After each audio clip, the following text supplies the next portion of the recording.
یہ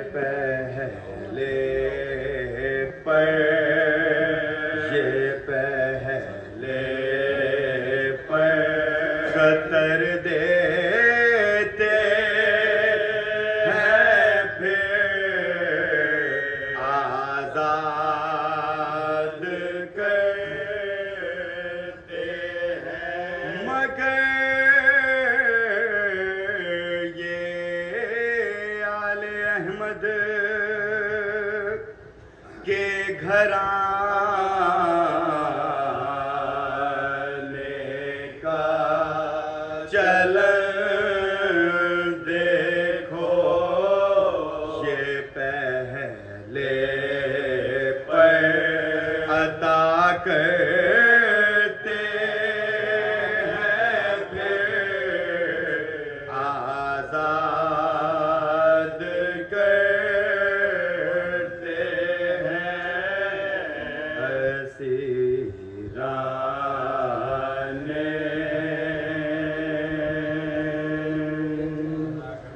درود پڑھیں حضرات بابا ضرور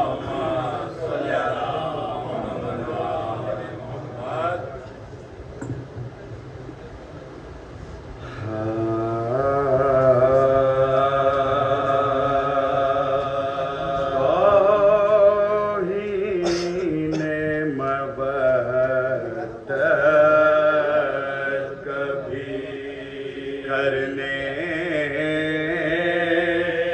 نہیں دیتا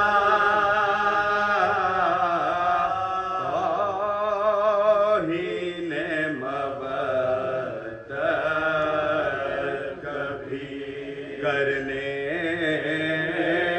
نہیں دیتا ایک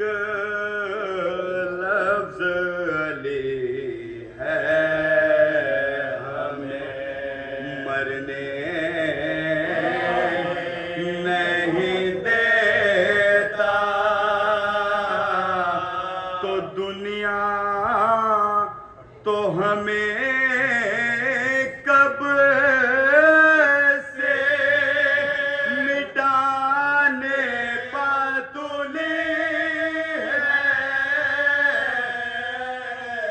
یہ فرش عزا ہم کو بکھرنے نہیں دیتا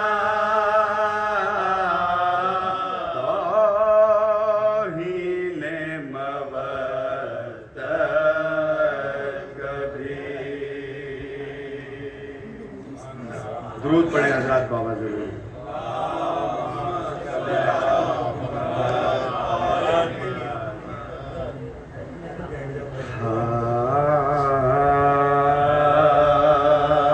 دو قطعات ایک ساتھ پیش کر رہا ہوں ملاحظہ دیکھیں گے بے سبب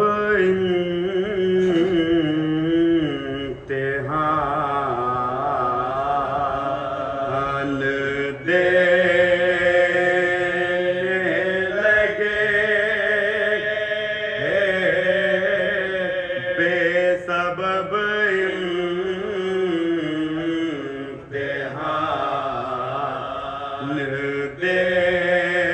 دینے لگے خود ہی الٹا بیان دینے لگے خود ہی الٹا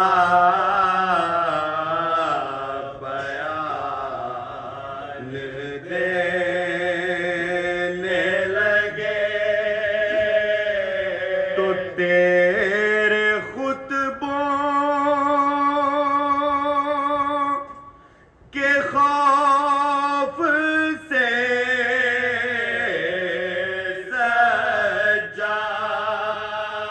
سجاد بے نمازی